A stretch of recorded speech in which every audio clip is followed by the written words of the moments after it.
We did collages where we asked folks to think about, like, imagine a future where families stay together, where communities are intact, and where there isn't a child welfare system or family policing system or foster care system that really harm us and our people.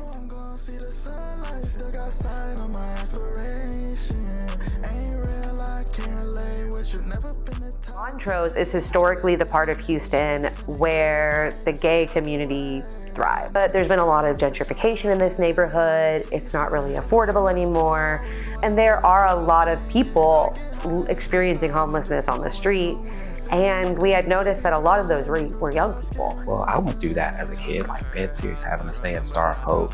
What we might think are small moments and small pieces of work, how transformative they can be. Now that I've been through what I've been through, now I have something to say.